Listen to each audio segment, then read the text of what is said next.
사랑하는 여러분, 오늘날 많은 사람들이 다른 사람의 재물을 빼앗거나 또는 생명을 해하는 것, 이런 것들은 아주 큰 문제로 생각합니다. 그러나 다른 사람에 대하여 거짓말을 하거나 거짓 행동을 하는 것, 이것은 생각보다 그렇게 큰 문제로 생각하지 않는 경우가 많습니다. 그래서 다른 사람에 대해서 이야기를 할 때 신중하거나 정직하게 말하려고 힘을 쓰지 않습니다. 오히려 자신의 입장을 부각시키려고 적당하게 과장을 하거나 또는 축소시키려고 하죠. 만약에 어떠한 아주 심각한 사건으로 인해서 재판을 할 때에 증인이 거짓말을 하거나 또는 적당히 과장을 하거나 축소시키게 되면 어떤 일이 일어나겠습니까? 그 일로 인해서 한 사람의 생명이 잃게 되는 경우가 생길 수도 있는 겁니다. 뿐만 아니라 그 사람의 명예도 평생 동안 훼손시키고 또한 공동체를 깨트리며 파괴시킬 수도 있는 겁니다. 그러므로 우리가 기억해야 할 것은 이웃에 대하여 거짓 증거하는 것, 이웃에 대하여 거짓 증거하는 것은 결단코 작은 문제가 아니라는 거죠. 사랑하는 여러분, 하나님께서 살인하지 말라라고 하신 이유가 뭡니까? 그저 도덕과 윤리적으로 그 일이 나쁘기 때문에 그렇게 말씀하신 겁니까? 그것보다 더 중요하고 핵심적인 이유는 모든 사람이 하나님 형상으로 지음을 받았고 또한 모든 생명은 하나님의 소유이기 때문입니다. 그래서 살인을 하는 것은 하나님의 형상을 파괴하는 것이요, 하나님의 소유를 앗아가는 것이기 때문입니다. 그렇다면 또 이어서 하나님께서 간음하지 말라라고 하신 그 이유는 무엇입니까? 이 간음의 문제도 그저 도덕과 윤리적인 수준에서 말씀하시는 것이 아닙니다.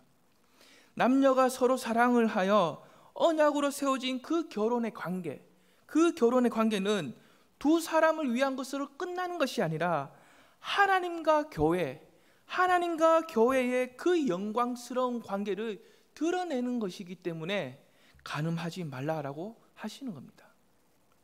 또 하나는 하나님께서 도둑질을 하지 말라라고 하신 이유가 무엇입니까? 그것은 바로 이 세상에 있는 모든 것은 하나님의 것이기 때문입니다. 뿐만 아니라 다른 사람들이 소유하고 있는 것은 하나님께서 그들에게 맡겨놓은 것이기 때문입니다. 이러한 사실을 무시하고 다른 사람의 것을 훔치거나 빼앗는 것은, 그래서 훼손하는 것은 하나님께 직접적으로 죄를 짓는 것과 같은 거죠. 사랑하는 여러분, 오늘 함께 읽은 이 말씀에는 하나님께서 제9계명을 통해 거짓 증거를 하지 말라라고 하십니다. 그렇다면 하나님께서 이렇게 말씀하시는 이유가 무엇입니까? 단순히 도덕과 윤리적으로 나쁘기 때문에 또는 다른 사람의 명예를 훼손하거나 피해를 주기 때문에 단순히 이러한 이유로만 그렇게 말씀하시는 것이 아니라는 거죠. 이러한 것들은 모두 부차적인 이유에 불과합니다. 궁극적인 이유는 하나님께서 다양한 사람들을 이 땅에 보내시고 그 사람들을 통하여 이루어 가실 계획과 뜻이 있습니다. 하지만 거짓말과 거짓 증거를 통해서 그 사람들을 넘어지게 한다면, 특별히 하나님의 백성으로 이루어진 교회 공동체 안에서 서로에게 거짓으로 대하거나 합당하지 않게 대하는 것은 하나님의 계획과 뜻에 대하여 정면으로 도전하는 것과 같다는 거죠. 그러므로 거짓 증거를 하지 말라라고 하는 것은, 이 계명은 하나님과 우리의 관계, 그 관계의 상태가 건강한지 건강하지 못한지를 보여주고 있다는 겁니다. 사랑하는 여러분, 내 이웃에 대하여 거짓 증거하지 말라라고 할 때 내 이웃은 누구를 가리키는 겁니까? 그것은 바로 애굽의 종으로 함께 살아가다가 함께 구원을 받은 그 이스라엘 백성들입니다. 다시 말하자면 함께 구원에 참여한 이웃, 그 이웃에 대하여 거짓 증거를 하지 말라는 겁니다. 오늘날로 표현하자면 교회 공동체 안에서 서로가 서로에게 거짓 증거를 하지 말라는 거죠. 그렇다면 그 이유가 무엇입니까? 하나님의 은혜를 받아 구원에 참여한 모든 하나님의 백성은 하나님께서 공통적으로 맡겨주신 그 사명이 있습니다. 그 사명은 서로가 마음과 힘을 모아서 하나님의 나라를 확장하며 세워가는 겁니다. 그래서 이 세상에 하나님의 거룩하심과 하나님의 통치하심을 드러내는 거죠. 교회가 그 역할을 해야 된다는 겁니다. 하지만 서로를 향해서 거짓 증언을 하면서 거짓말을 하면서 사회적으로 매장시키고 또는 끊어버리고 쫓아낸다면 교회의 공통적인 그 사명을 주셔서 그 사명을 이루어 가시려는 하나님께 정면으로 도전하는 것과 같다는 거죠. 사랑하는 여러분, 이스라엘 백성이 애굽의 종으로 있을 때 하나님께서는 그들을 구원해서 하나님 나라를 확장하며 세워가시기 위해 모세와 아론을 애굽으로 보내십니다. 모세와 아론은 바로 앞에서 어떤 말을 하게 됩니까? 출애굽기 5장 1절인데요. 우리 함께 한 목소리로 읽어보겠습니다. 그 후에 모세와 아론이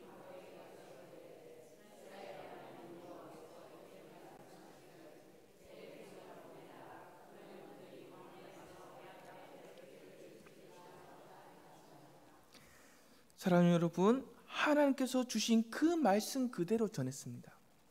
그 내용의 핵심이 무엇입니까? 내 백성을 보내라는 거죠. 이때 완악한 마음을 가지고 있던 바로는 또 어떻게 답변합니까? 출애굽기 5장 7절에서 9절까지 우리 함께 한 목소리로 읽어보겠습니다. 시작. 너희는 백성에게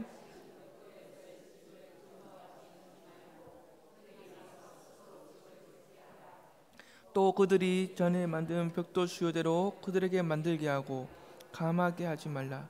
그들이 게으름으로 소리질러 이르기를 우리가 가서 우리 하나님께 제사를 드리자 하나니 그 사람들의 노동을 무겁게 함으로 수고롭게 하여 그들로 거짓말을 듣지 않게 하라. 무엇을 듣지 않게 하라고 합니까? 거짓말을 듣지 않게 하라라고 하죠. 다시 말하자면 모세와 아론은 하나님으로부터 받은 그 말씀을 어떠한 거짓말도 없이 꾸밈도 없이 사실 있는 그대로 전했습니다. 그러나 이 완악한 마음을 가지고 있는 이 바로는 모세와 아론이 진실함으로 전한 그 하나님의 말씀을 이스라엘 백성들에게 듣지 못하도록 거짓말로 선전해버립니다. 뿐만 아니라 이스라엘 백성들에게 더욱 심한 노동을 요구하게 되죠. 그래서 그 결과가 무엇입니까?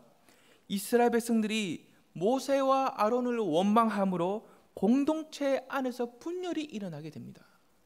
이처럼 이스라엘 백성들이 애굽의 종으로 있을 때는 완악한 그 바로가 방해하고 있었기 때문에 하나님의 말씀이, 하나님의 진리가 이스라엘 백성들에게 제대로 전달되지가 않더라는 거죠. 서로가 하나됨을 이루지 못하고 분열과 다툼과 분쟁이 있습니다. 하나님께서 세우시고 보내신 그 지도자인 그 모세를 향하여 거짓말쟁이로 매도해버립니다. 이것이 바로 이스라엘 백성들이 애굽의 종으로 살아가고 있을 때에 겪었던 비참함입니다. 사랑하는 여러분, 그래서 하나님께서는 이들을 위하여 어떠한 일을 행하셨습니까? 유월절의 어린 양의 피로 애굽의 종으로 있던 그 이스라엘 백성들을 건져내어 구원하십니다. 그리고 또 모세를 통하여 무엇을 주셨습니까? 십계명을 주셨습니다. 다시 말하자면 애굽의 종으로 있을 때는 완악한 바로의 방해로 이스라엘 백성들은 모세를 통한 하나님의 말씀, 그 진리를 제대로 듣지를 못했습니다. 서로가 하나됨을 이루지 못하고 분열과 다툼과 분쟁만 있었습니다. 뿐만 아니라 하나님께서 세우신 지도자 그 모세를 거짓말쟁이로 매도했었습니다. 이러한 비참한 가운데서 하나님께서는 유월절의 어린 양의 피로 이스라엘 백성들을 건져내시고 구원하셨다는 겁니다. 그래서 모세를 통하여 주시는 하나님의 말씀이 백성들에게 그 귓가에 들려질 수 있도록 백성들이 서로가 서로에게 진실함으로 대하면서 서로가 존중할 수 있도록 또한 힘써 하나됨을 지키면서 거룩한 하나님의 나라를 확장하며 세워갈 수 있도록 그렇게 하셨다는 겁니다. 이 일을 위해서 하나님께서는 거짓 증거하지 말라, 이 계명이 담긴 십계명을 주신 겁니다. 사랑하는 여러분, 이스라엘 백성들이 애굽의 종이 되어서 바로의 지배를 받고 있을 때 하나님으로부터 보냄을 받은 모세가 아무리 사실과 진리와 진실된 말을 전해도 애굽의 왕 바로가 거짓말이야 라고 하면, 그렇게 선전을 하면 이스라엘 백성이든지 애굽의 백성이든지 간에 하나같이 바로를 따르게 됩니다. 이것이 바로 죄인으로 살아가는 세상 사람들의 모습이다라는 거죠. 사랑하는 여러분, 성경은 모든 사람을 가리켜서 뭐라고 합니까? 죄인이라고 합니다. 죄인의 특징이 무엇입니까? 하나님을 나의 아버지로 섬기지 않습니다. 그리고 하나님께서 보내신 그 독생자 예수 그리스도를 사랑하지 않습니다. 그렇다면 그 이유가 무엇입니까? 요한복음 8장 44절, 우리 함께 한 목소리로 읽어보겠습니다. 시작.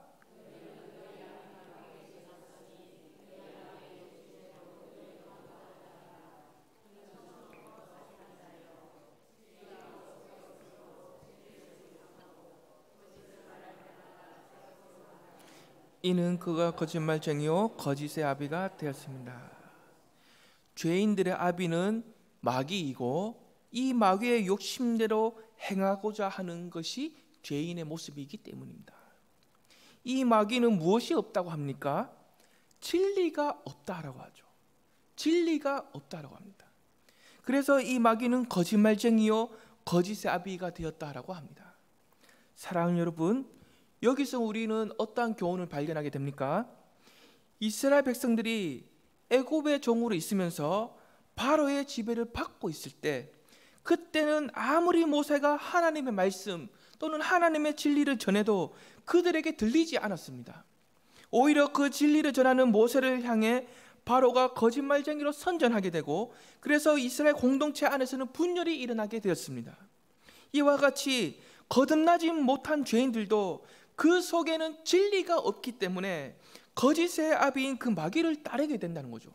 그리고 그 마귀의 거짓에 속아 넘어가서 진리의 말씀이 귀에 들리지가 않습니다. 들려진다 해도 황당하게 그 진리를 거부하면서 살아가게 됩니다. 무엇보다 이 마귀가 가장 좋아하는 것이 무엇입니까? 마치 애굽의 왕 바로가 했던 것처럼 하나님의 공동체를 분열시키는 겁니다. 사랑하는 여러분, 예전에 누군가가 저에게 이런 질문을 했습니다. 하나님의 뜻과 마귀의 뜻, 이 둘 사이에서 어떻게 구분할 수가 있습니까? 라고 누군가가 저에게 와서 질문을 하더라고요. 그래서 저는 아주 쉬운 방법으로 가르쳐 줬습니다. 그것은 바로 공동체를 하나 되게 하시는 것은 하나님의 뜻이고, 하나님의 공동체를 분열 일으키고 분쟁을 일으키게 하는 것은 마귀의 뜻이다라고 했습니다. 너무나 쉬운 방법이지 않습니까?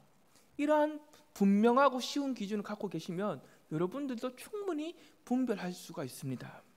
사랑하는 여러분, 우리가 하나님의 은혜로 구원을 받았다라고 하는 것은 거짓의 아비인 마귀의 지배로부터 벗어나서 거룩하시고 신실하신 하나님의 지배를 받게 되었다라는 겁니다. 뿐만 아니라 하나님의 말씀인 그 진리가 우리의 귀에 들려지면서 우리의 안에, 우리의 마음 깊은 곳에서 그 진리가 심어지게 되었다라는 겁니다.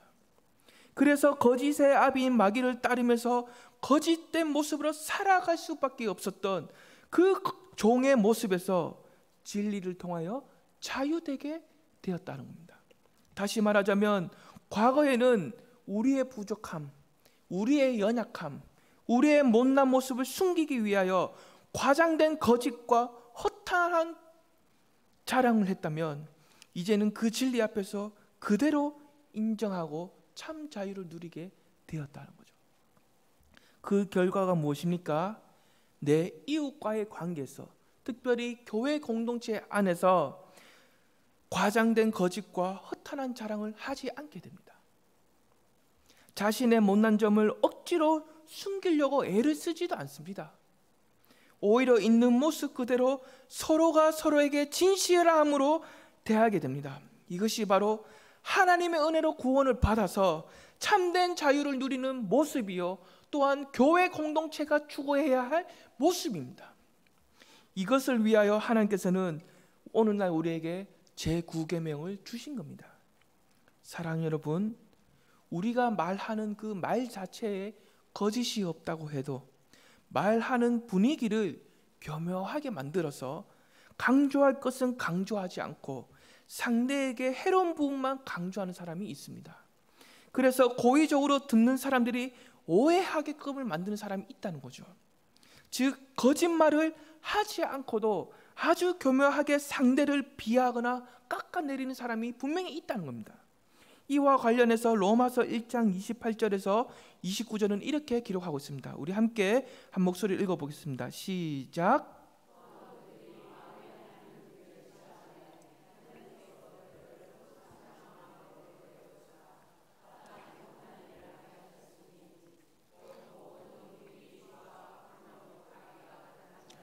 시기, 살인, 분쟁, 시기 가득한 자요, 수군수군하는 자요, 하나님을 마음에 두기 싫어한 사람, 그래서 하나님으로부터 내어버림을 받은 사람, 이러한 사람들에게서 나타나는 특징 중에 하나가 누군가를 험담하며 수군수군하는 겁니다. 계속해서 로마서 4장 24절에서 25절 우리 함께 읽어보겠습니다. 시작.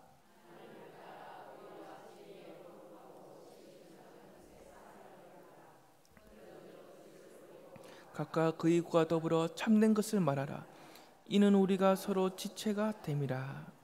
사랑하는 여러분, 거짓 아비인 마귀를 따르던 죄인이 하나님의 은혜로 구원을 받았다는 것은 하나님을 따라 의와 진리와 거룩함으로 지으심을 받은 새 사람을 입은 겁니다.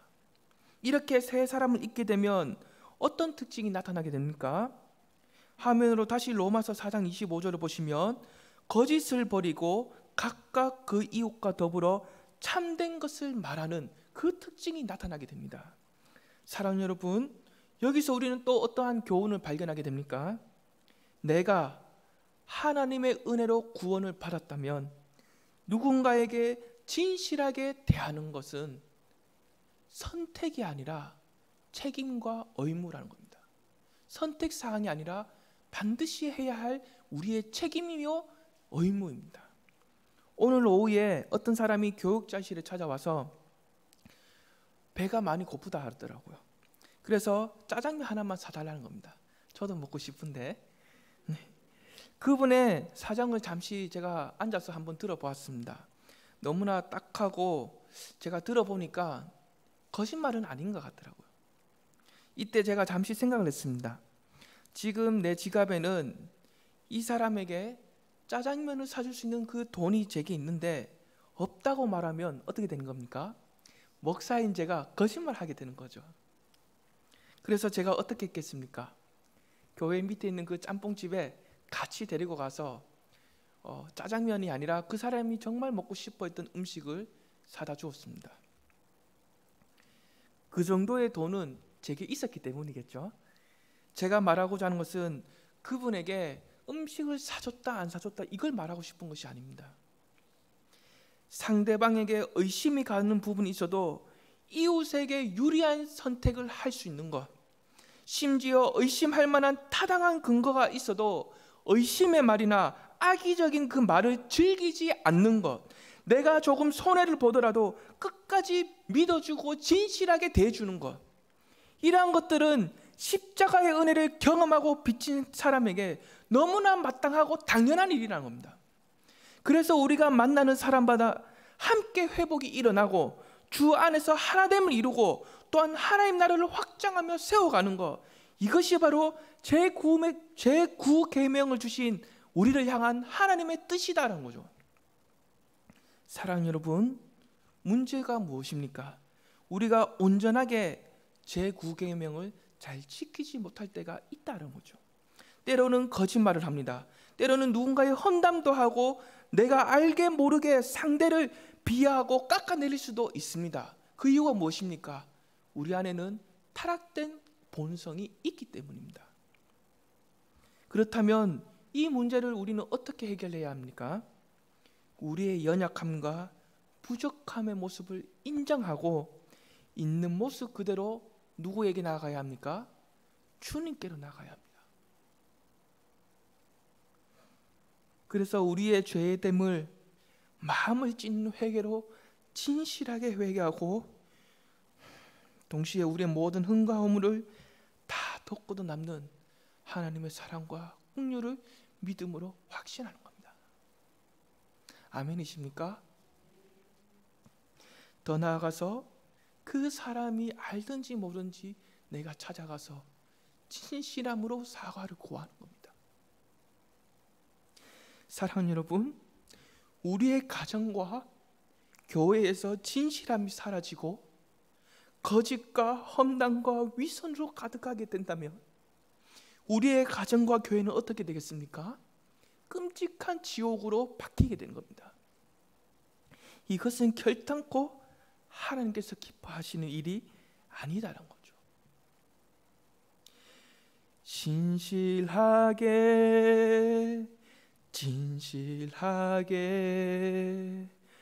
거룩하게 살게 하소서. 진실하게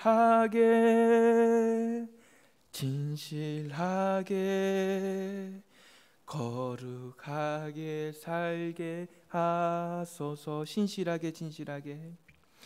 신실하게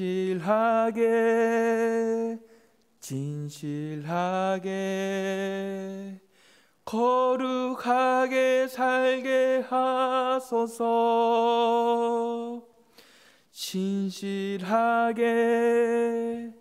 진실하게 거룩하게 살게 하나님 나의 마음, 하나님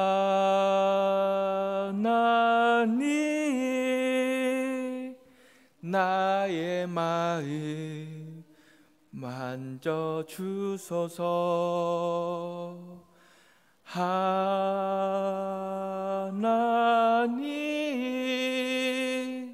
나의 영혼 새롭게 하소서. 사랑하는 여러분, 잠언 12장 22절 우리 한번 함께 읽어볼까요? 함께 읽어보겠습니다. 거짓 입술은 여호와께 미움을 받아도 진실하게 행하는 자는 그의 기뻐하심을 받느니라. 아멘. 사랑하는 여러분, 우리는 하나님의 은혜로 구원을 받은 거룩한 백성이죠. 그리고 우리 안에는 무엇이 담겨져 있습니까? 하나님의 말씀인 진리가 담겨져 있습니다. 여기에 모인 우리가 그 진리를 따라서 살아가야 되지 않겠습니까?